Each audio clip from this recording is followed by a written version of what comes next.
কোনো গানের নাম না জেনেও খুব সহজে আপনারা সেই গানটি বের করতে পারবেন। এই জন্য আপনাদের এই যে সিসাম অ্যাপটির প্রয়োজন হবে।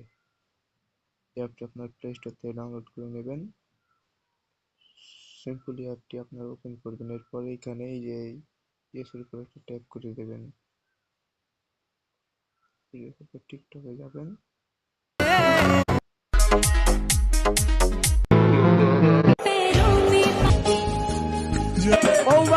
সবাই গেম